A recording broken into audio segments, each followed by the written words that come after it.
Hey everyone, welcome back to today's video. Today I wanted to talk a little bit about the albeit small likelihood that the Electoral College could see itself in a 269 to 269 tie versus incumbent President Donald Trump and former Vice President Joe Biden. Now, to a lot of people, this is going to seem really far-fetched. As of right now, Joe Biden leads in Real Clear Politics aggregate polls by an average of 8%, which is even higher than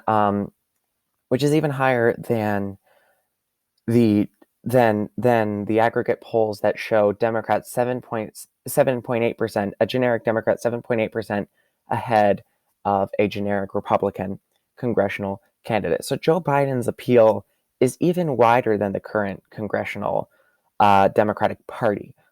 So to a lot of people, that means, well, obviously, Biden has a very large lead. Even my own prediction put Joe Biden relatively far ahead of Donald Trump, and and due to the worst jobs report in history coming out last month, showing a 14.7% overall unemployment rate, one would be forgiven for assuming that Joe Biden has a really good chance of winning this election, and he does. He has a very good chance of winning this election.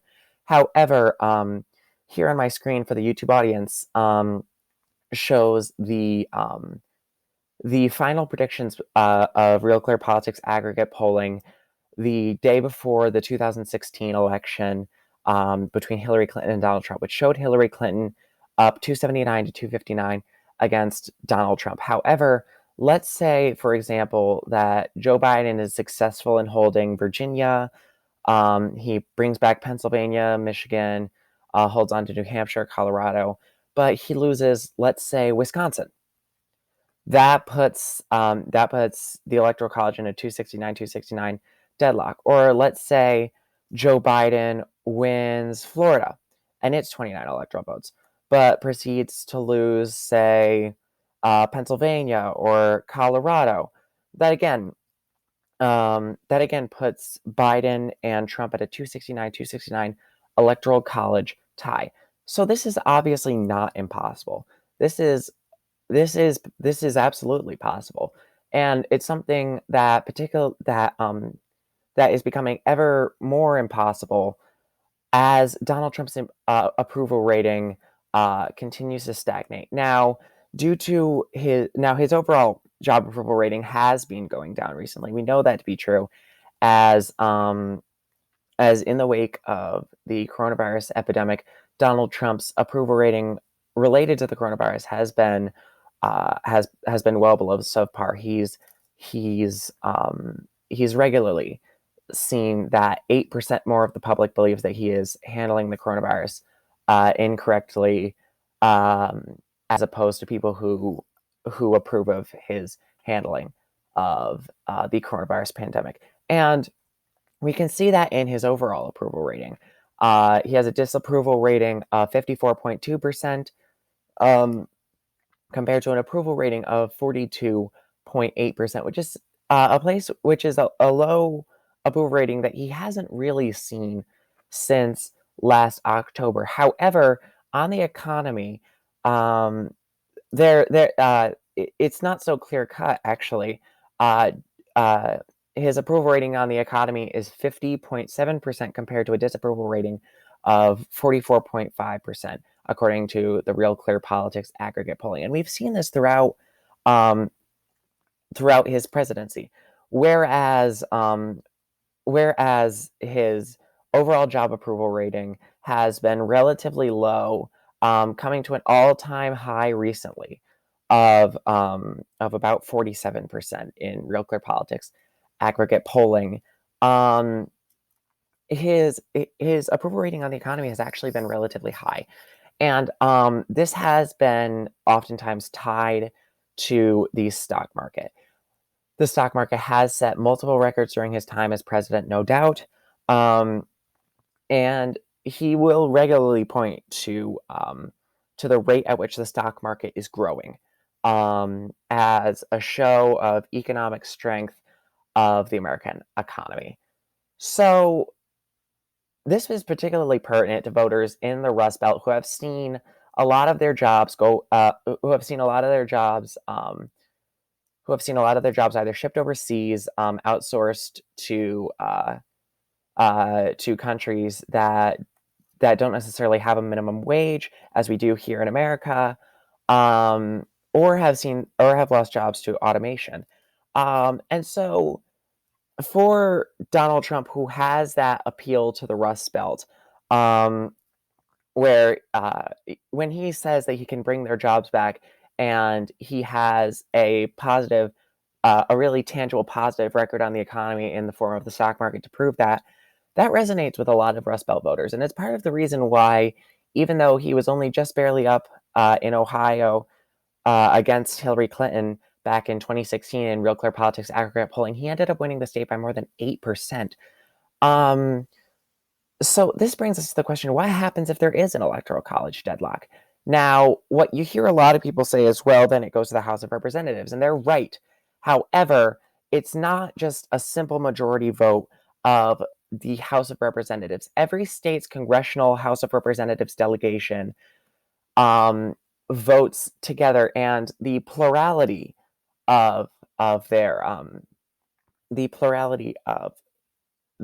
representatives, whichever candidate gets the most votes in that congressional delegation gets that state's votes. However, they only get one total electoral vote. Every one of the 50 states counts equally in this scenario. So in a state like California, which is pretty reliably Democrat, currently has only 7 Republican, or now 8 actually, Republican members of the House of Representatives.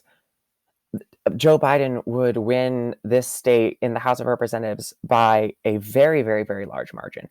However, it counts as much as Wyoming, who is represented by one Republican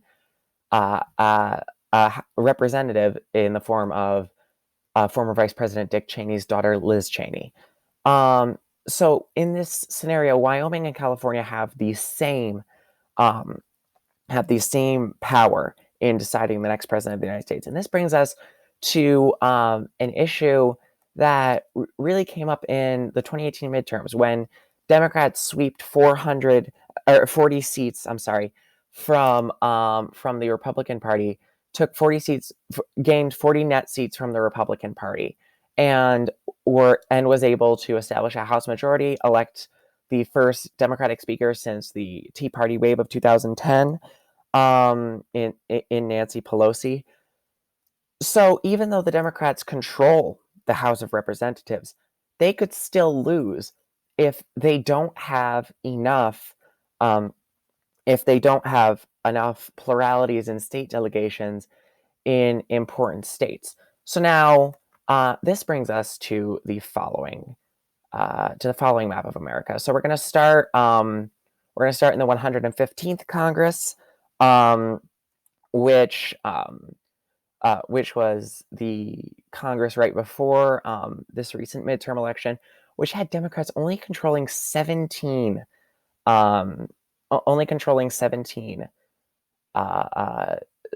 U.S. House delegations by state. California, Nevada, Oregon, Washington, all pretty reliably Democratic states too. Illinois, New York, Connecticut, Massachusetts, Vermont.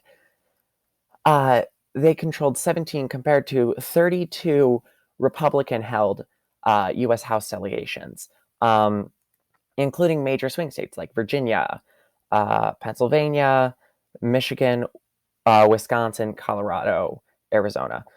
In this scenario, it would be very hard, even though Democrats are underrepresented in the House by this metric, it would be very hard for the Democrats to elect a Democratic president in the event that the Electoral College were tied. Now you say to yourself, well, the Democrats took the House of Representatives back in 2018, and yes, they did. However, they still only control 22 state delegations compared to 26 state delegations for the Republicans, along with two split delegations in in the very important states of Michigan and Pennsylvania. Um, Meanwhile, Democrats control some traditionally Republican states like Arizona and the swing state of Iowa. Um, However, this still would not elect a Democrat president. In fact, it would reelect Donald Trump, even if Biden were able to win, say, Wisconsin. If Donald Trump were to win, say, Colorado and Maine's second congressional district, this would put us in what would be really the nightmare scenario for congressional Democrats, um, where they don't control enough congressional delegations to elect Joe Biden in the event of in the event of a tied electoral college.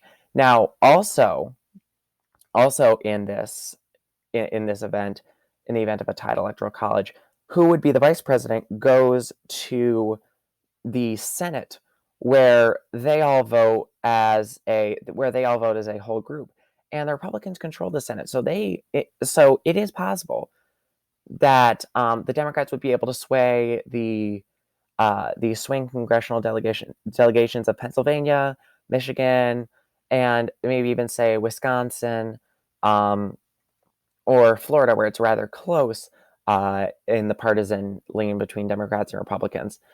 They could elect Joe Biden in that event, but the Senate could still reelect Mike Pence, for example, to be the vice president, and that would be perfectly constitutional. That could happen, and that would really this would be the first time in history that were to happen.